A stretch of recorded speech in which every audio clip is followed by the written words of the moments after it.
Halo semuanya, balik lagi di King Ripan. Jadi kali ini Ripan kembali dengan sesi yang baru sesuai dengan request kalian yang emang udah banyak banget. Bang Ripan kapan ngebahas mobil? Sebenarnya Ripan dari dulu juga udah pengen ngebahas dan ngerosting mobil-mobil stres idiot di jalan. Tapi ya karena beberapa hal kesibukan yang sebenarnya mah sibuk juga enggak ya. Kemarin juga Ripan udah ngelakuin voting di Instagram gimana setuju apa kagak, dan kebanyakan bilangnya setuju. Terus didominasi buat ya udah bang satuin aja di channel yang sama biar kagak ribet. Ya udah sesuai dengan request kalian, Ripan bakal satuin ngebahas, ngerosting, ngerujak, pokoknya mah ngegeprek motor dan mobil-mobil yang emang udah halal dah pokoknya mah ya, buat kita hujat, buat kita geprek. Dan spesial di sesi kali ini kita bakal si Egrang, si obesitas, si paling ngerasa ya pokoknya mah itulah ya, ngerasa si paling punya privilege di jalanan. Dan mobil pertama yang bakal Ripan roasting di sini adalah ya apa lagi dah kalau misalkannya bukan mobil yang normal, Mitsubishi Pajero, si paling RE King, raja jalanan arogan. Buset, RE King. Jadi lu pada pernah HP kagak gitu ya, lagi santai tiba-tiba ada mobil stres idiot yang segede gaban, emblemnya 3 berlian, nyalip secara agresif, klaksonnya panjang, lampu jauh kedap-kedip dailah, seolah-olah dia nu punya jalan dan punya privilege di jalanan. Iya, siapa lagi kalau misalkannya Pajero Sport. Udah langsung baik dah, intro dulu ya, tenang dulu, sabar dulu.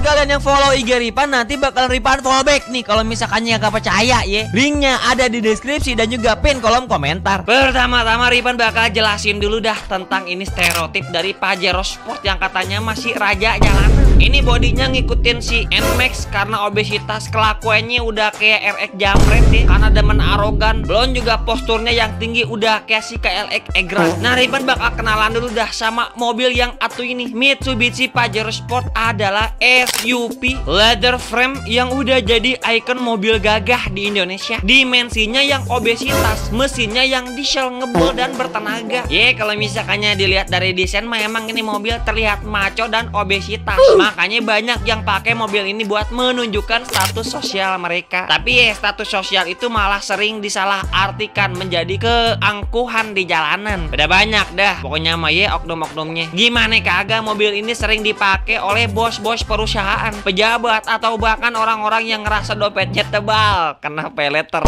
Apalagi kalau misalkannya udah pakai plat khusus atau strobo, udah nah orang kagak bisa ngalah pokoknya mah ya. Kalau misalkannya ada eskavator juga di jalan udah kagak bisa minggir pokoknya. Ada ambulan juga nih, mobil kagak bakal bisa nongol pokoknya mah, kagak bisa ngalah. Emang udah ngerasa raja jalanan yang dikasih singkatan. Emang paling bener owner kayak gini mah udah paling bener dilempar bandul kruk astiger dah palanya dah biar benjol-benjol sekalian. Tapi yang emang banyak dari orang-orang yang belum tahu adalah tentang kekurangan Pajero Sport yang emang jarang orang-orang ketahui. Pajero Sport sebenarnya emang nggak selamanya sempurna, kagak ada yang sempurna. Meskipun banyak yang bangga yang punya mobil ini, ada beberapa kekurangan yang emang jarang dibahas. Yang pertama adalah ya namanya mobil SUV dengan suspensinya yang emang relatif keras. Siapa bilang SUV itu nyaman, yang emang suspensinya emang cenderung keras, terutama di belakang ya. Kalau misalkannya banyak kasus-kasus, kalau misalkannya lu pada duduk di kursi belakang, lu pada udah kayak naik ojol yang emang suspensinya udah lama kagak diribon. Pokoknya masih siap ngebanting ngemantul dah, ada tuh kepala kena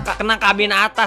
Buset dah. Lalu yang paling penting adalah karena konsumsi BBM yang bukan yang paling irit sebenarnya mah. Mobil diesel emang ya orang-orang bilang terkesan irit, tapi Pajero Sport termasuk boros untuk SUV diesel. Konsumsi dalam kota cuma sekitar 9-10 km per liter dan luar kota sekitar 12 km per literan. Nggak beda jauh dia dari SUV bensin. Ngebul cumi darat doang. Kalau misalkannya boros kocak mau udah bae lu pada pakai puso bujang. Lalu kalau misalkannya kita lihat ada pada bagian interior yang udah biasa baik, lu pada beli mobil 600 jutaan tapi interiornya malah kalah sama Lamborghini Aventador. Mana banyak plastik yang keras, joknya juga nggak seergonomis Fortuner dibandingin sama kompetitornya langsung. Tapi nanti baik dah kita langsung sambungin. Ini kita bahas dulu sama si Pajeprot ya.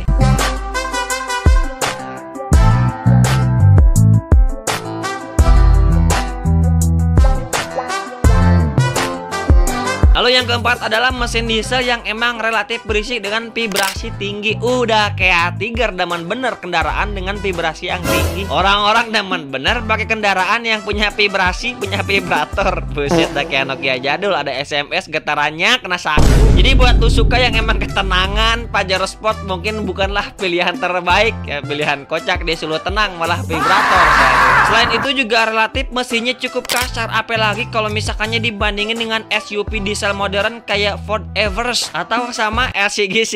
Bukan kelasnya bujang. Lalu kalau misalkannya kita lihat secara harga, dengan harga 600 jutaan lu dapat cumi-cumi yang kagak bisa dimasak. Yang sebenarnya fitur Pajero masih kalah sama kompetitor. Wireless charger juga kagak ada, kursi penumpang elektrik juga kagak ada. Jadi apa yang mahal dah nih mobil 600 juta cuma dapat bapuknya doang. Orang pakai nih mobil juga emang cuman buat gengsi doang, ngerasa punya privilege di jalan. Lalu kalau misalkannya kita lihat secara spesifikasi tadi yang sebenarnya mah kagak wah-wah amat, yang masih kalah baik sama PPG ZR mah ini mobil ya. Apalagi kalau misalkannya dibandingin sama Bugatti mah juga ini mobil masih kalah ya. Tapi kita lihat kenapa banyak yang bilang pengemudi Pajero itu arogan. Yang pertama adalah karena ukurannya yang gede, lalu karena rasa percaya diri yang tinggi. Mobil ini besar dan gagah, akibatnya pengemudinya sering ngerasa lebih dominan di jalanan. Kagak ngerti lagi dah, kagak mobil, kagak motor, kalau misalkannya udah egrang, udah ngerasa deket sama langit ya, udah ngerasa punya privilege di jalan tuh pade. Kalau misalkannya pengen deket sama langit ya udah bae dah, tampol bae dah tuh pala sama bandul kruk Asmio lah, deket langsung naik ke langit udah gitu.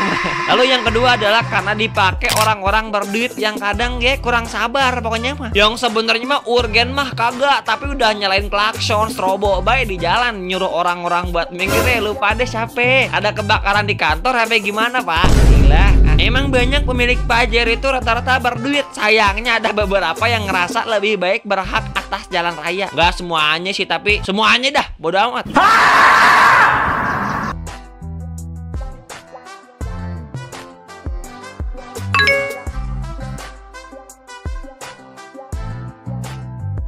Lalu yang kedua, berapa dah? Ketiga gitu ya. Pajero sering pakai plat khusus atau strobo. Ini yang paling kesel bener dah, Ripan ya. Meskipun emang aparat pasti ada keperluan urgen. Nah, apa mereka buru-buru di jalan arogan nyalain strobo? Kalau misalkannya plat nomornya emang udah si paling beda sama yang lain, pasti mereka punya kepentingan. Kepentingan buat siapa? Buat masyarakat. Kagak ada pemerintah yang kagak mikirin masyarakat. Itu mah bukan di Indonesia. Di Indonesia mah pemerintahnya bener-bener aware buat warga-warga di Indonesia. Makanya kita harus minggir dah. Kalau misalkannya ada Pajero arogan di jalan ya, minta jalan, siapa tahu meeting, rapat gitu buat ngebenerin Gang Mahmudin di sebelah sono jalannya udah rusak. Lalu yang keempat adalah klakson dan lampu jarak jauh, dan ya jadi senjata pokoknya dah nih mobil ya. Meskipun bukan tank tempur, bukan tank baja, bukan pesawat jet, tapi ini mobil punya senjata. Siapa lagi kalau misalkannya bukan strobo sama klakson-klaksonnya yang udah pengen kayak ngebanting bae dah kalau misalkannya ada di mobil nyala-nyala di jalan. Ini platnya plat umum ya, tapi orang-orang kalau misalkannya udah pakai nih mobil deh, buset, dah ilah nih orang-orang ya. Intinya ini mobil kenapa ngerasa arogan di jalan, karena mereka tuh ngerasa punya privilege. Lalu mobil ini kan emang dominan banyak digunakan oleh pejabat-pejabat. Belum juga ini esensi mobil yang obesitas dan ngerasa tinggi. Sebenarnya mah dari spesifikasi juga baik yang masih kalah juga sama Jupiter Jet mah tadi kata Ripan juga. Selain itu ya, mungkin ya buat kalian yang mungkin kepikiran pengen beli Pajero tapi baru ketabung 200.000 nggak apa-apa.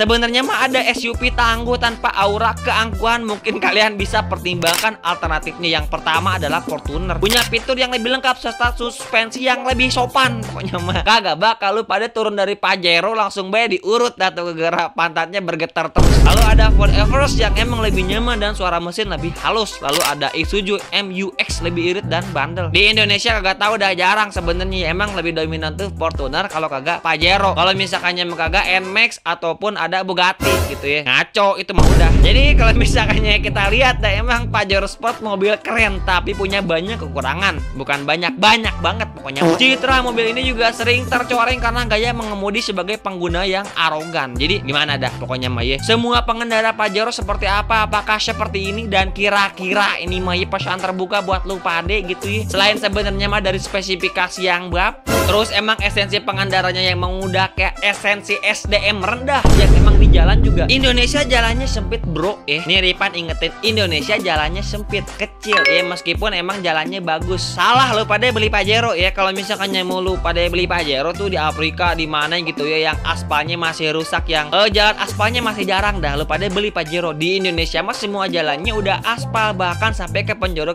pesolok losok daerah. Lah pokoknya panjang umur dah buat lu pada user Pajero banyak-banyakin sedekah dah biar kagak banyak dosa lu di jalan ya.